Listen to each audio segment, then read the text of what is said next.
Hello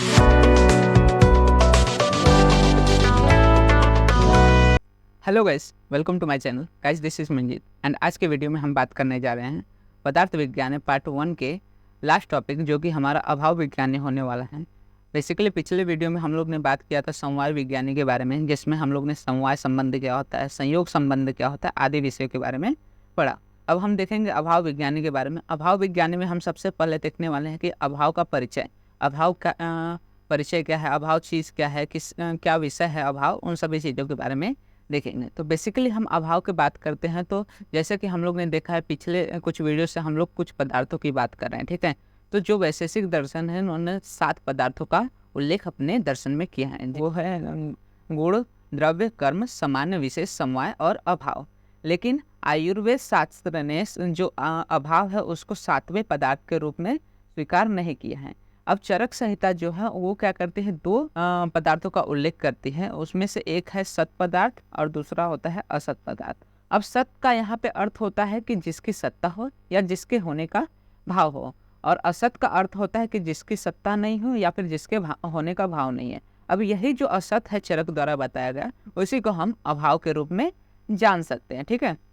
साथ ही साथ ऐसा भी उल्लेख मिलता है कि जो वैशेषिक दर्शन के प्रवर्तक आचार्य जो कि कणाद मुनि हैं या फिर महर्षि कणाद है, उन्होंने क्या किया था, अभाव को स्वतंत्र दर्शन के रूप में नहीं माना था। लेकिन जो वैशेषिक सूत्र के भाष्यकार हैं, उन्होंने जो कि प्रशस्तपाद हैं, उन्होंने अपनी रचना लिखते समय, प्रशस्तपाद भाष्य लिखते समय अभाव का स्वतंत्र पदार्थ के रूप में वर्णन कर दिया था। इसी के बाद से हम जो अभाव है उसको स्वतंत्र पदार्थ के रूप में मानते हैं। साथ ही साथ देखने को मिलता है कि जो भट्ट मीमांसक है, वेदांत दर्शन है, पौराणिक और तांत्रिक कर्ता ने ये सभी क्या है, अभाव को प्रमाण के रूप में माना है, ठीक है। तो ये सब जो कुछ आचार्य हैं उन्होंने क्या किया है, अभाव को पदार्थ के रूप में माना है।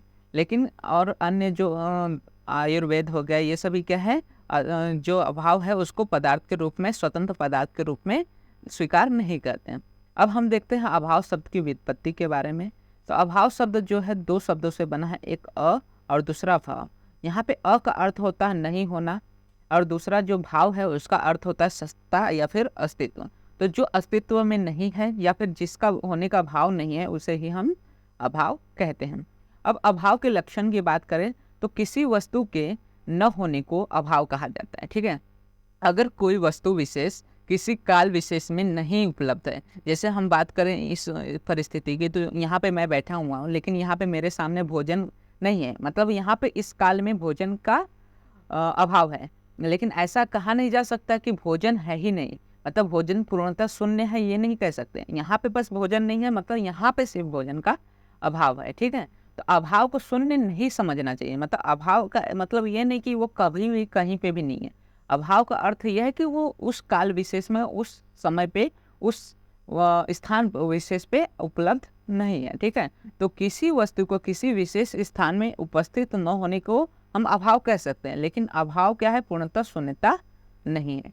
अब हम कुछ परिभाषाओं की बात करेंगे। तो सबसे पहले हम आचार्य योगेंद्र नाथ सेन द्वारा दी गई जो परिभाषा है, जो कि है असत अभाव रूपम। तो असत अभाव रूपम के द्वारा वो कहते हैं कि जिसकी सत्ता नहीं होती या फिर जिसके होने का भाव नहीं है, उसे ही हम अभाव कहते हैं। फिर आचार्य चक्रपाणी ने कहा है कि असदिति निषेध विषय प्रमाण गम्य अभाव रूपम, ठीक है। तो निषेध को दर्शाने वाले, निषेध मतलब न होने को दर्शाने वाले विषय को, जो कि प्रमाण गम्य है, मतलब जिसको प्रमाणों द्वारा सिद्ध किया जा सके, और उसे ही अभाव स्वरूप या फिर ऐसे अभाव स्वरूप को ही हम असत कहते हैं, और इसी असत को हम अभाव कह सकते हैं।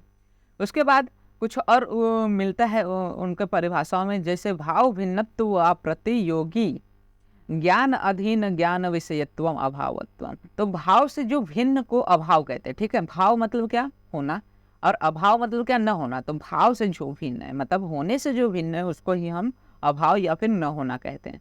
या फिर जो प्रतियोगी है या विरोधी के ज्ञान के अधीन जो विषय होता है, उसको ही हम अभाव मानते हैं।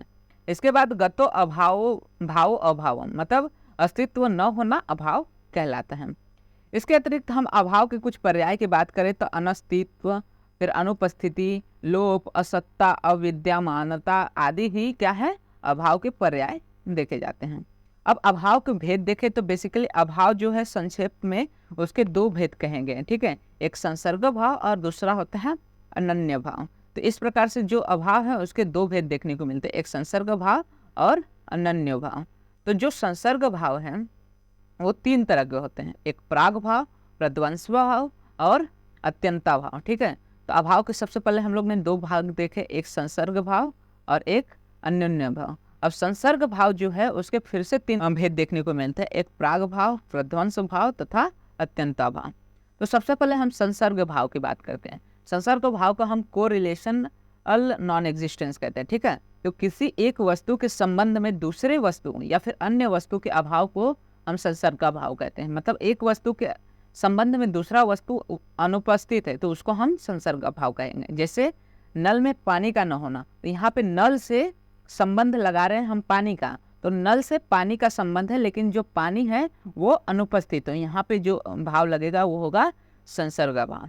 साथ ही साथ ज्वर में रोगी के स्वेद का न आना, ज्वर के रोगी को स्वेद नहीं आना, पसीना नहीं आना, तो ज्वर का रोगी है लेकिन उसको पसीना का अभाव है, ठीक है। तो यहाँ पे एक वस्तु है उसके संबंध में दूसरे वस्तु का अभाव हम देखते हैं, उसे ही हम संसर्ग अभाव कहते हैं।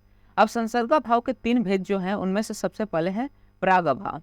तो प्राग अभाव मतलब प्रायर नॉन एग्जिस्टेंस। इसमें क्या होता है, प्राग का मतलब होता है पहले या फिर आदि, इन द बिगनिंग।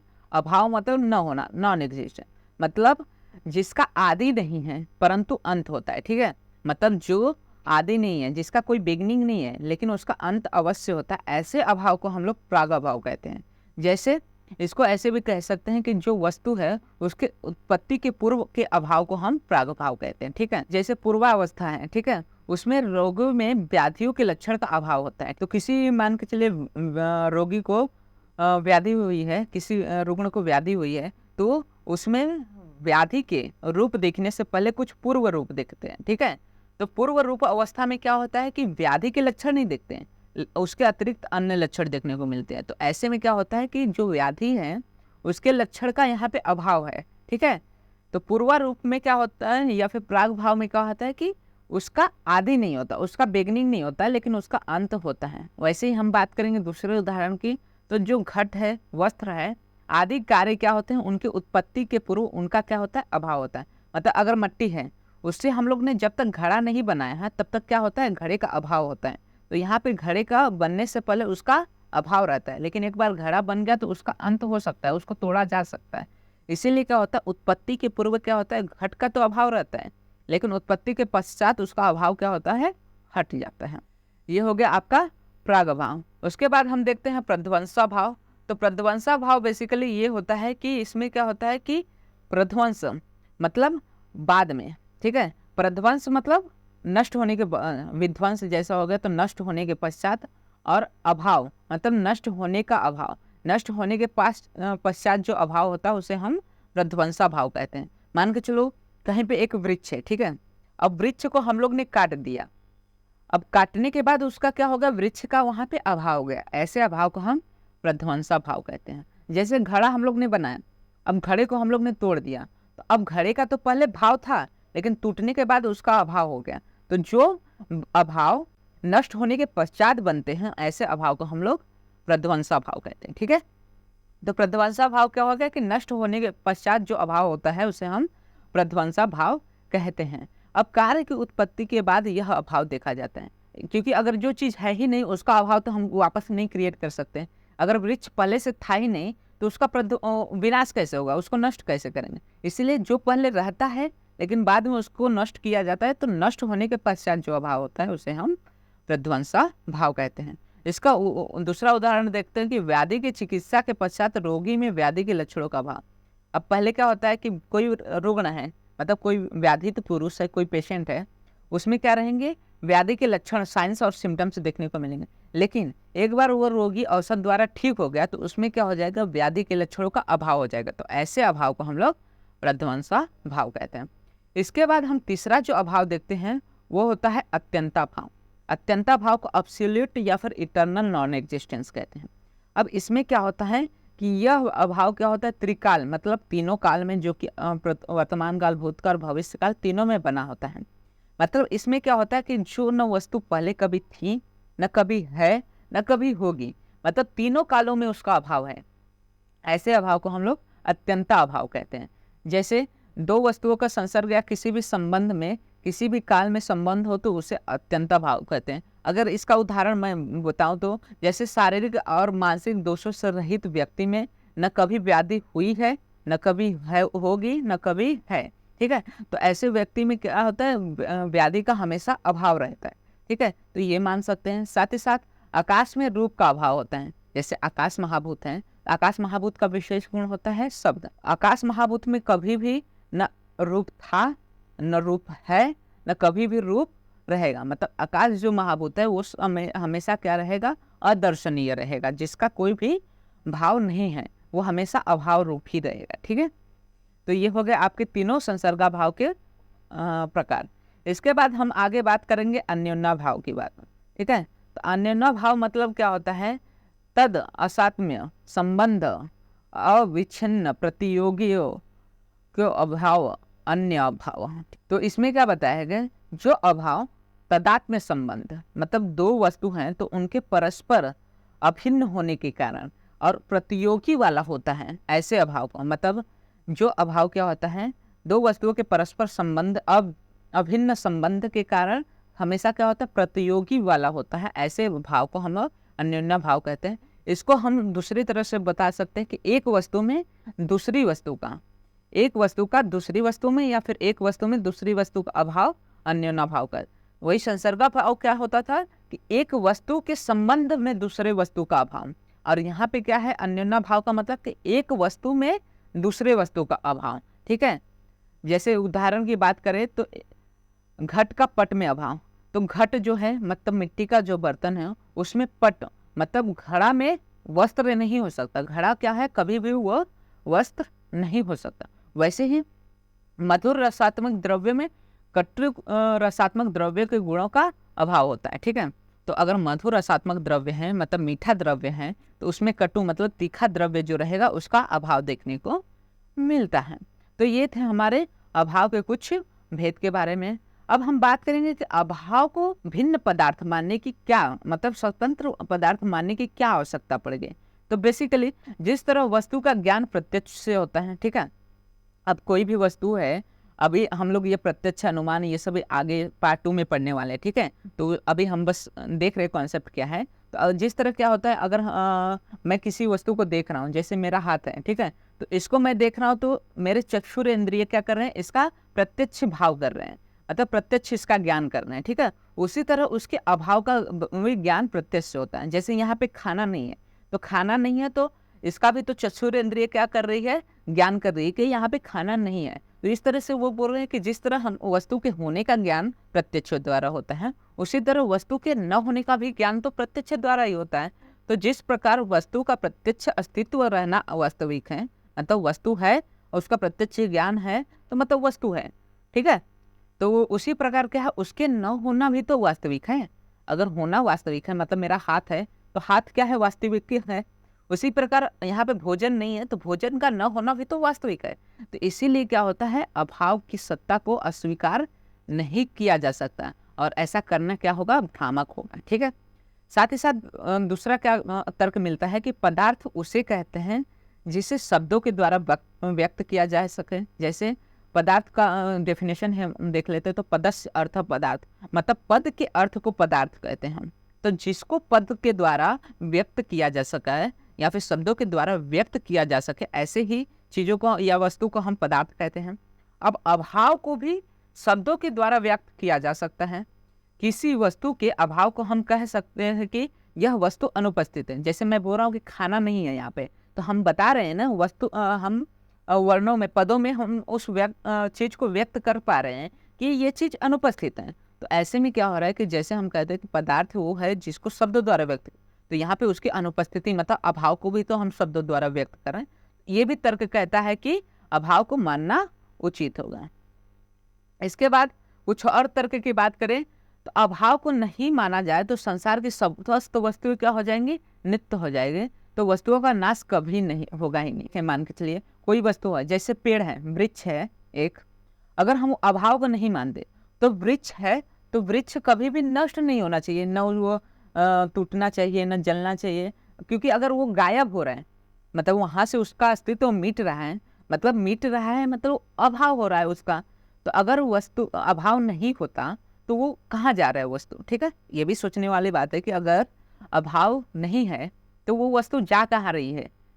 मतलब अगर वो वस्तु का अभाव हो रहा है या फिर वो वस्तु का नाश हो रहा है, मतलब क्या है कि उसका अभाव हो रहा है, नाश हो रहा है मतलब अभाव हो रहा है, मतलब अभाव क्या है, पदार्थ माना जा सकता है, ठीक है। तो अगर वस्तु अभाव को हम नहीं मानेंगे तो किसी भी वस्तु को नाश नहीं होना चाहिए, ऐसा भी मान सकते हैं। अब जो मोक्ष को मानते हैं उन्हें अभाव का स्वीकार करना ही होगा, क्योंकि दुखों के पूर्ण अभाव को ही हम सुख कहते हैं या फिर मोक्ष कहते हैं। अब मोक्ष क्या होता है? मोक्ष ऐसा स्थिति है जिसमें प्राणी को किसी भी प्रकार की वेदना न हो, वो मृत्यु जन्म के चक्र से दूर रहे, अपने कर्मों के चक्र से दूर हो जाए, ऐसी परिस्थिति को हम मोक्ष कहते हैं, ठीक है। तो जो लोग मोक्ष को मानते हैं उन्हें ये तो मानना पड़ेगा कि मोक्ष पुरुष जिसको मोक्ष मिला है उनके अंदर दुखों का पूर्णतः अभाव है, मतलब यहाँ पे भी दुखों का अभाव माना जा रहा है। तो अभाव इसीलिए क्या है, स्वतंत्र रूप में मानना आवश्यक हो जाता है। अब हम देखते हैं कि अभाव का हमारे आयुर्वेदिक चिकित्सा में क्या महत्व है, ठीक है। आयुर्वेद ने अभाव का क्या किया है, स्वतंत्र पदार्थ के रूप में स्वीकार नहीं किया है, परंतु असत का वर्णन अवश्य किया है। आयुर्वेद ने क्या किया है, जैसे चरक संहिता की बात करें तो चरक संहिता ने 2 पदार्थ माने, एक सत और एक असत। तो ऐसे में उन्होंने अभाव का तो वर्णन नहीं किया, लेकिन जो उन्होंने असत का वर्णन किया है वो भी तो अभाव को ही दर्शाता है, ठीक है। अब इसके बाद हम देखते हैं कि शोधन जो कर्म होते हैं उनके वर्णन में उन्होंने अयोग या भी अभाव के लक्षणों का भी वर्णन ग्रंथों में प्राप्त होता है। अब जो शोधन कर्म होते हैं उनके अयोग मतलब अच्छे से न होना या फिर उनका अभाव होना, इन सभी के लक्षण भी ग्रंथ में प्राप्त होते हैं। मतलब अगर पंचकर्म नहीं किया गया तो क्या लक्षण देखने को, तो यहाँ पे पंचकर्म का अभाव है, मतलब उसका असत है। तो इस तरह से अभाव का आयुर्वेदिक चिकित्सा में महत्व देखने को मिलता है। इसके बाद हम तीसरी बात करें तो व्याधि के लक्षण जैसे अरुचि होती है, अश्रद्धा होती है और असुज्ञता होती है, इन सभी किसी भी विषय में क्या होता है, अभाव के ही द्योतक हैं। जैसे अश्रद्धा मतलब किसी चीज़ में मन न लगना, अरुचि भोजन खाने में रुचि न आना, और रसज्ञता मतलब मुझे रस का ज्ञान नहीं हो रहा है। तो ये सभी क्या है दर्शा रहे हैं, इन सभी चीज़ों का अभाव ही दर्शा रहे हैं। अब उसके बाद अनशन अर्थात अभाव का आहार का अभाव व्याधि का कारण है, ठीक है। अनशन मतलब अगर हम भोजन नहीं कर रहे हैं, भोजन का त्याग कर दे रहे हैं, तो ऐसे में क्या हो रहा है, आहार का अभाव हो जा रहा है शरीर को। तो ऐसे में शरीर में धातुओं का पोषण नहीं होता, जिसके कारण दोष विकृत होते हैं और व्याधि उत्पन्न होते हैं। तो यहाँ पे आहार का अभाव क्या कर रहा है, व्याधि उत्पन्न कर रहा है। तो यहाँ पे आहार का अभाव नहीं होना चाहिए, मतलब यहाँ पे अभाव को पूर्ण करना चाहिए। तो इस तरह से हम देख सकते हैं कि किसके द्वारा व्याधि हो रही है, किसके अभाव द्वारा व्याधि हो रही है, दोष के अभाव द्वारा, दोष के बढ़ने के द्वारा तथा आहार के अभाव के द्वारा, औषधि के आहार के द्वारा, किस विटामिन के अभाव के द्वारा व्याधि हो रही है, वो सभी देखना इंपॉर्टेंट हो जाता है एज अ चिकित्सा, ठीक है। साथ ही साथ निदान परिवर्जन जो चिकित्सा का प्रथम चरण है, यहाँ हेतुओं का अभाव ही होता है। अब जो निदान परिवर्जन चिकित्सा होती है उसमें जो सबसे प्रथम चरण होता है, यहाँ पे हेतु का अभाव देखने को मिलता है, ठीक है। तो इस तरह से क्या देखते हैं कि अभाव का जो आयुर्वेदिक चिकित्सा है उसमें भी बहुत अत्यंत महत्व देखने को मिलता है, ठीक है। तो ये था हमारा जो अभाव विज्ञान है उसके बारे में। बेसिकली इसमें हम लोग ने देखा कि अभाव क्या होता है, असत क्या होता है, किसने माना है, उसके परिचय आदि के बारे में, ठीक है। तो ये यहाँ पे हमारा जो पदार्थ विज्ञान का पार्ट 1 है BMS फर्स्ट ईयर का, वो टोटली कंप्लीट होता है।